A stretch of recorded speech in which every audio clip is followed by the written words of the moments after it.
आज के इस वीडियो के अंतर्गत देखिए, आज मैं क्लास 10th विषय विज्ञान अध्याय 1 रासायनिक अभिक्रियाएं एवं समीकरण से एक अभिक्रिया बताने वाली हूँ। ठीक है, कि विस्थापन अभिक्रिया किसे कहते हैं, उदाहरण सहित समझाइए। ठीक है, देखिए विस्थापन अभिक्रिया बहुत ही सरल है और इसको मैं आपके लिए बहुत ही सरल और बनाने का प्रयास करूँगी। ठीक है, तो चलिए बिना टाइम वेस्ट किए हम वीडियो को यहाँ पे स्टार्ट करते हैं और वीडियो की ओर चलते हैं। तो देखिए, जिस तरह से हमने संयोजन और वियोजन अभिक्रियाएं पढ़ी है, उसी प्रकार से हम विस्थापन अभिक्रिया को भी पढ़ेंगे। ठीक है, तो चलिए बिना टाइम वेस्ट किए विस्थापन अभिक्रिया को हम पढ़ते हैं। ठीक है, तो देखिए विस्थापन का मतलब होगा हटाना। क्या होगा इसका मतलब? हटाना। ठीक है, उस जगह से उसको हटाना। ठीक है, जैसे कि ये ए है, ठीक है, ये बी है और ये सी है, एक तरफ सी है। ठीक है, तो यहाँ से बी को हटाना। ठीक है, इसको क्या करना है? इसको विस्थापित करना है, यानी कि यहाँ से इसको हटाना है। तो ये कहाँ जाएगा? यहाँ पर। ठीक है, ये यहाँ पर आ गए अभी। तो यही है विस्थापन अभिक्रिया। तो देखिए ये तो है बिंदु, लेकिन इसमें क्या रहेंगे? तत्व या यौगिक रहेंगे या अभिकारक। ठीक है, यही कंडीशन है हमारी। तो ये विस्थापन का पहले मतलब समझिए। क्या है विस्थापन? मीन्स हटाना। ठीक है, तो चलिए थोड़ा सा हम यहाँ पर देखते हैं ये। ठीक है, क्या है वास्तव में विस्थापन अभिक्रिया? तो देखिए ये एक अभिक्रिया दी गई है, विस्थापन अभिक्रिया ही है। ठीक है, तो अब यहाँ पर इसको पढ़िए, जब जाके आपको समझ में आएगा। तो देखिए इस अभिक्रिया में लोहे, आयरन कौन है? ये Fe, ये लोहा। ठीक है, ने दूसरा तत्व कौन है? CuSO4। ठीक है, कापर को, दूसरे तत्व कापर कौन है? ये इसमें से Cu, ये कापर है। कापर को, ठीक है, कापर सल्फेट के विलयन। ठीक है, ये यहाँ पर अब देखिए। ठीक है, तो देखिए इस अभिक्रिया में लोहा कौन है? आयरन, ये Fe। ठीक है, ने दूसरा तत्व कौन सा है? ये तत्व Cu भी एक तत्व, SO4 भी एक तत्व है।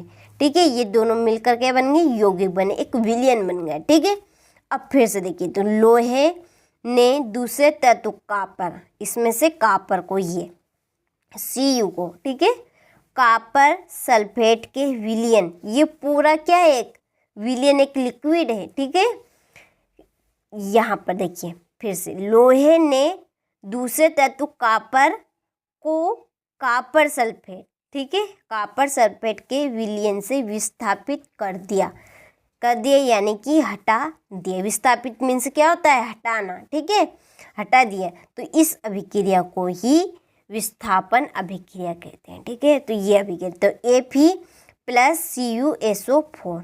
ठीक है, तो इस Fe, ये जो Fe है, ये बहुत ही अधिक क्रियाशील तत्व है। तो ताकतवर तत्व होगा तो ये जो कमजोर तत्व है, एरे गहरे तत्व है, उनको तो ये वैसे ही हटा देगा। ठीक है, तो इसमें इतनी पावर है कि इसने इस विलयन में से जो कम क्रियाशील तत्व है उसको उसने विस्थापित कर दिया, उसको हटा दिया उसकी जगह से, और खुद जाकर उसकी जगह पर बैठ गया। ठीक है, ये देखिए यहाँ पर FeSO4, ये इसकी जगह ले ली इसने, ये Fe ने Su की जगह ले ली, खुद बैठ गई उसकी जगह, और इसको बेचारे को बाहर फेंक दिया। ये क्या बना? Iron sulphate. ठीक है, अब आपको समझ में आया कि इसमें एक तत्व दूसरे तत्व को उसके विलयन से उसको हटा देगा, यानी कि उसको विस्थापित कर देगा। तो ऐसी अभिक्रिया को हम क्या कहेंगे? विस्थापन अभिक्रिया, जिसमें यौगिक विस्थापित होंगे। ठीक है, चलिए एक और उदाहरण हम यहाँ पर समझते हैं। यहाँ पर देखिए एक उदाहरण हो, देखिए ZN। ठीक है, ZN ये अधिक क्रियाशील तत्व है, अधिक क्रियाशील तत्व।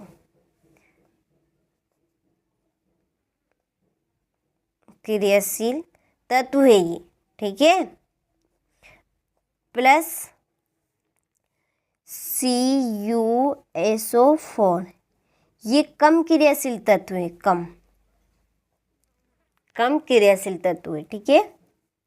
अब चलिए इसमें तो ये क्या करेगा, ये जिंक है, ये जिंक किसको विस्थापित करेगा, किसको हटाएगा, इस Cu को हटा देगा, Cu को हटा देगा। इसको क्या करेगा, ये बाहर फेंक देगा, इधर बेचारे को कोने में धकेल लेगा, ठीक है। तो ये इसकी जगह ले लेगा, तो यहाँ पर क्या बनेगा, ZnSO4, ठीक है, समझ में आ गया।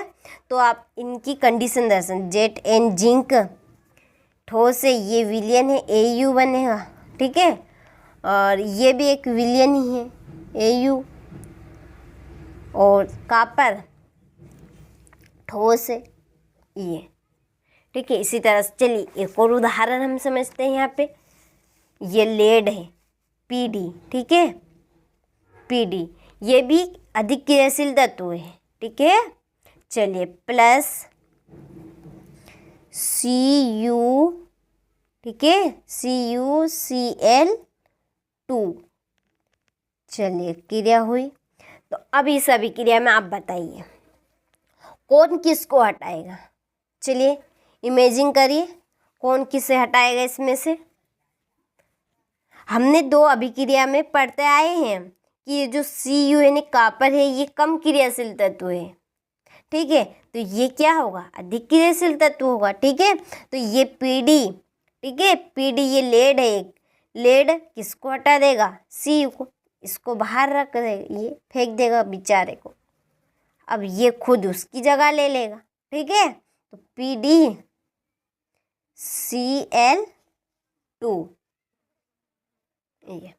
अब इनकी आप कंडीशन दर्शा दे, Pd है एक ठोस, ये विलयन बनेगा, ठीक है, ये भी विलयन रहेगा और ये ठोस रहेगा, ठीक है। अब आपको अच्छे से विस्थापन अभिक्रिया समझ में आ गई है कि इसमें एक तत्व दूसरे तत्व को उसके विलयन से उसको विस्थापित कर देगा, उसे हम विस्थापन अभिक्रिया कहते हैं, ठीक है।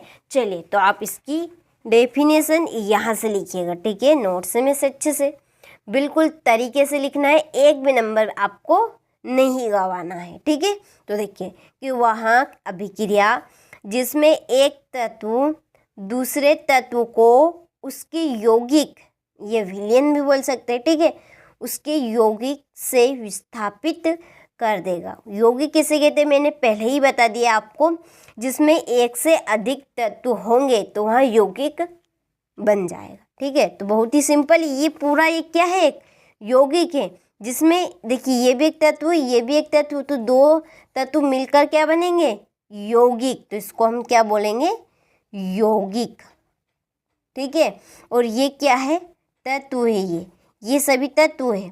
तो देखिए आपको यहाँ पे समझ में आ गई नहीं, तो आप परिभाषा ऑटोमेटिकली बना देंगे। देखिए बहुत ही सिंपल रहेगी कि वहाँ भी क्रिया जिसमें ये एक तत्व दूसरे तत्व को उसके यौगिक से विस्थापित, ये यहाँ पर विस्थापित कर देता है, ठीक है। तो चलिए अब लिखिए आप यहाँ से ये, तो चलिए दोबारा पढ़ते हैं कि वह अभिक्रिया जिसमें एक तत्व दूसरे तत्व को उसके यौगिक से विस्थापित कर देता है विस्थापन अभिक्रिया कहलाती है, ठीक है। समझ में आ गया आपको परिभाषा कि ऐसी अभिक्रिया जिसमें एक तत्व दूसरे तत्व को उसके यौगिक से हटा देता है उसे ही हम विस्थापन अभिक्रिया कहते हैं, ठीक है। चलिए ये है उसका उदाहरण, Zn जिंक प्लस CuSO4, ये है कॉपर सल्फेट, ठीक है। यहाँ पर ये अभिक्रिया हुई तो देखिए Zn यानी कि जिंक ने किसको विस्थापित कर दिया, Cu को हटा दिया और खुद उसकी जगह ले ली, तो ZnSO4 बना प्लस Cu, ठीक है। और नोट करने लायक बात है यहाँ पे कि अधिक क्रियाशील तत्व, ठीक है, जो मैंने आपको बीच में ही या शुरू में बता दिया था ये चीज़ मैंने आपको कि अधिक क्रियाशील तत्व कम अभिक्रियाशील तत्व को विस्थापित कर सकता है। क्या है कि अधिक अभिक्रियाशील तत्व कम अभिक्रियाशील तत्व को विस्थापित कर देता है। ठीक है, आशा है मुझे कि आपको विस्थापन अभिक्रिया अच्छे समझ में आ गई होगी। देखिए, आपको समझ में आ गई होगी तो आप कमेंट करके ज़रूर बताइएगा। आपकी कमेंट का मुझे इंतज़ार रहेगा। ठीक है, और अधिक से अधिक इस वीडियो को शेयर कीजिए अपने दोस्तों के साथ और लाइक भी कीजिए। चलिए, तो मिलते हैं आपसे अगले वीडियो में। आप अच्छे से स्क्रीनशॉट लें और इस वीडियो को आप अच्छे से कंप्लीट करें, इस परिभाषा को। और देखिए, 5 अभिक्रिया है आपकी, 5 में से 100% 2 फंसेगी। ठीक है, तो चलिए, तो मिलते हैं आपसे अगले वीडियो में।